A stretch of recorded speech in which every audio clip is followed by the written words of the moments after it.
The next question from Susie. What about the shape cutter? And that is a really nice one. That was introduced with version 17 in the beginning, and in version 18 they added some enhancement, and right now it is about the same thing as it was in version 18. So the shape cutter is simply a faster way to create a cutout from a vector shape. There is in the campus a tutorial, a blog post on how to create, how to cut a photo into a shape, and that was before version 17. But now you can do it much faster. So for example, I have this photo. I'll just choose a shape.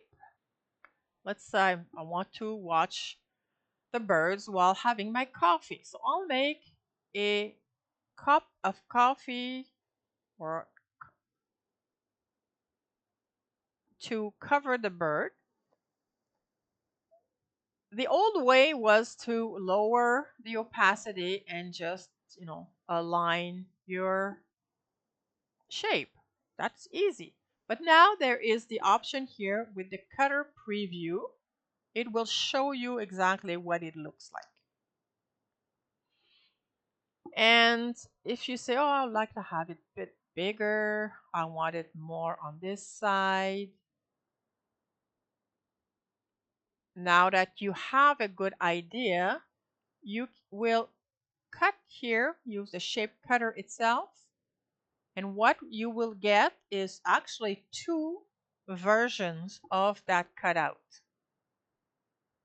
So you get a separate image with the shape cut out of your photo, but also on your original image, that shape is still there in case you want to do it again, but you also have a cutout there. So you end up with two. I'm not sure why, but if I don't need it, I can just delete it. So that's a very easy way to cut out a shape that you can then copy and paste onto something else. But the shape cutter is also useful if you want to use some text. So for example, I'm going to use the same image and I'm going to write the word. I'm going to use a big font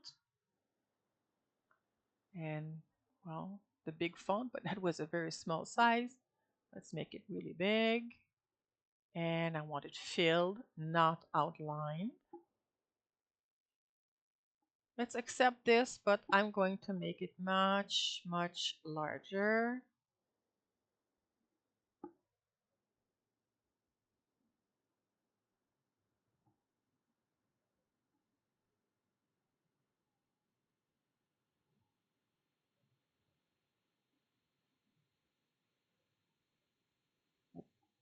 Let's not go outside the picture. So now I can see a little bit where I want, but with the shape cutter preview, I can see a bit better how much of the bird I'm going to cut. So right now, if I have it like that, I'm thinking, oh yeah, that beak is going to be cut off. So I'm going to move my shape, my text, and maybe a little bit more here. Not too much because I'm going to go off here. Or I can resize it too.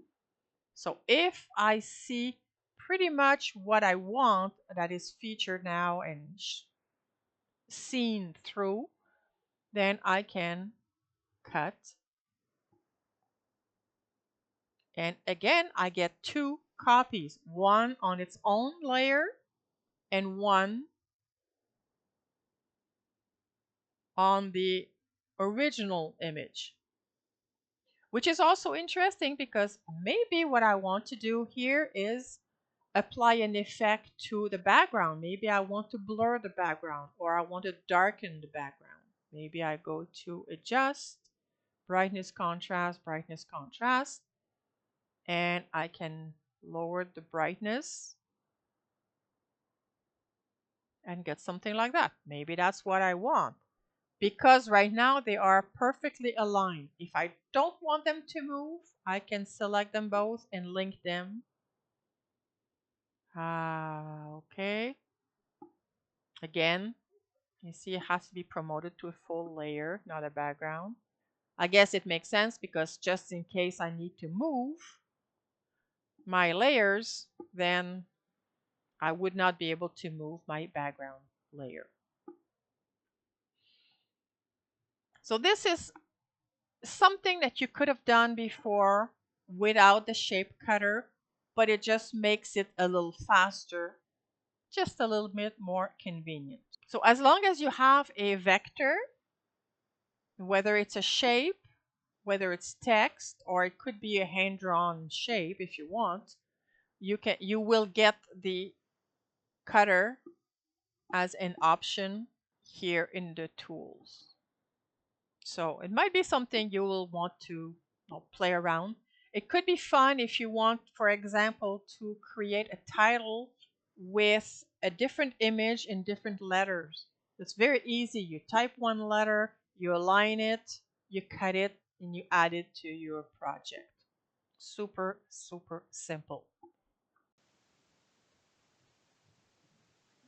Hey there! I hope you found this information helpful. If you're curious to dive deeper and explore more about PaintShop Pro, we've got a wealth of resources waiting for you in our membership area. There, you'll find in-depth classes, workshops, Q&A sessions, and much more to help you enhance your PaintShop Pro and digital scrapbooking skills. Feel free to check it out. The link is in the video description below. Thanks for watching and see you in the campus!